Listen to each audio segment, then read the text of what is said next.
अच्छा जी, आज आपको चलते चलते मैं ये बता दें कि वो यूसीएच में ना एक बार फिर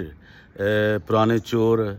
इंटर हो गए हैं। ये मैं आपको बता दूं कि आप पूछेंगे कौन से पुराने चोर। एक तो वही जो मजीदा घंटी है, वो हर जनरल ज़ियाउल हक की औलाद है ना, वो कहता है कि जी मैं हर चीज़ का मैं ही फ़र्द वाहद जो हूँ ना मालिक हूँ। जो वह गुजरांवाला हो, सेमिनरी हो, सियालकोट हो, वो जनाब पिंडी की वो जो मार्केट उसने फ़रोख्त की है वो हो, और यूसीएच का भी बहुत कुछ उसने लूटा है। और अभी उसके साथ जो दो और जो पुराने जो चोर थे जिन्होंने लूटा है पहले भी यूसीएच के नाम पर, उसने बहुत से फ़ंड इकट्ठे इन्होंने किए हैं, जिसको कहते हैं सलीम सिल्वेस्टर। और वही सलीम सिल्वेस्टर है जिसके ऊपर ये जनाब डॉक्टर गिरधारी लाल साहब ने उनके उसके बेटे के ऊपर एफआईआर दर्ज कराई थी लिबर्टी थाने में, थाना गुलबर्ग में, जहाँ पे वो पकड़ा गया था, हवालात में भी रहा था। उसने वहाँ चर्च का बहुत सा सामान चोरी किया था, हॉस्पिटल का बहुत सा सामान चोरी किया था, और एक बार फिर वो यूसीएच में इंटर हो रहे हैं। तो मेरी पुलिस के अदारों से और उन तमाम अदारों से, एजेंसियों से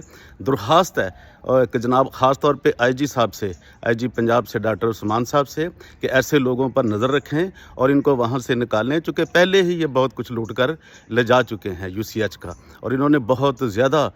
लूटा है, और ये वहाँ से और फिर एक बार लूटने के लिए अपने वहाँ पे पर तोड़ रहे हैं। तो इनके साथ भी जो टीम है, ख़ास तौर पे एक वो जो मजीद ब्लैक मजीदा कैंटी, और उसके साथ सिल्वेस्टर सलीम सिल्वेस्टर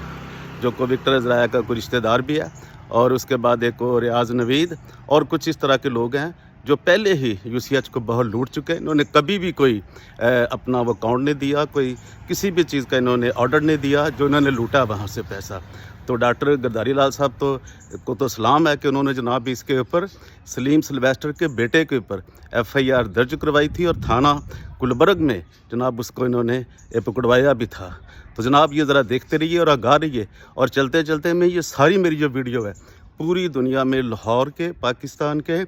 अमेरिका में, इंग्लैंड में, हर जगह पे इसको पहुंचाएं, ताकि इन चोरों को बर वक्त यूसीएच में एक बार फिर दाखिल होने से रोका जा सके। Thank you very much.